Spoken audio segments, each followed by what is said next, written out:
Assalamualaikum warahmatullahi wabarakatuh. Allahu Akbar, Allahu Akbar. Beliau meninggal di Baghdad. Itu yang menyolatkan Imam Ahmad bin Hanbal itu seluruh penduduk Irak dari pagi sampai malam berhari-hari tidak selesai menyolatkan jenazahnya Ahmad bin Hanbal. Dan ketika beliau meninggal 20.000 orang kafir masuk Islam. Bayangkan Pak, ulama-ulama kita terdahulu, ulama-ulama salaf itu baik kejurutannya, baik ilmunya, baik waraknya, baik ibadahnya, ketaatannya, kesolehannya, menjadikan asbab hidayah kepada seluruh manusia.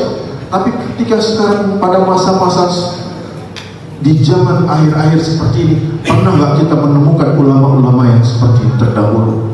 Inilah ulama-ulama kita Pak yang telah berjuang, ulama-ulama warasatul anbiya yang benar-benar pewaris Nabi. Kita Islam ini jumlah penduduk di dunia ini ada hampir 10 miliar. Umat muslim itu hanya ada 2 miliar. Yang 8 miliar lagi adalah orang-orang di luar Islam, orang-orang kafir. Nabi berdakwah ke Mekah, bagaimana merubah kebiadaban dan kesesatan. Mekah berubah menjadi cahaya Allah Subhanahu wa taala. Nah, kita pada saat ini sama saudara muslim kita saling membuka aib, saling melemahkan, saling menjatuhkan. Tidak pantas. Karena yang perlu kita ajak adalah orang-orang yang di luar Islam bagaimana pertanggungjawaban di hadapan Allah Subhanahu wa taala yang kita memiliki agama ini. Jemaah yang dimuliakan Allah Subhanahu wa taala. Kesempatan ini cobalah kita untuk merenung, untuk sama-sama berpikir bagaimana coba kita menghidupkan amalan agama. Dijadikanlah rumahmu madrasah-madrasah, di mana rumahmu ada dibacaan Al-Quran, di rumahmu ada zikir, di rumahmu ada taklim antara ibu dan anak, membaca kitab-kitab, membaca hadis-hadis 10 menit, 20 menit. Kemudian kasih sayang, bagaimana mendidik anak cara agama, ini yang kita latih. Semua harus kita latih. Kesempatan ini sangat sempit, jemaah sekalian dimuliakan Allah Subhanahu wa taala. Kita tidak terasa ketika duduk-duduk di kantor, tahu-tahu rambut sudah putih.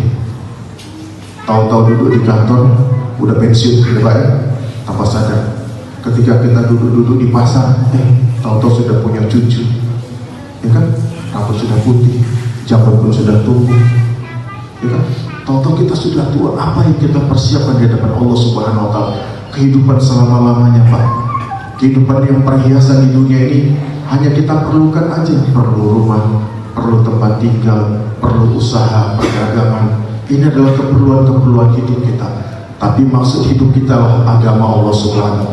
Jadikan agama sebagai maksud hidup, dan dunia ini keperluan hidup jemaah dimuliakan Allah Subhanahu wa taala.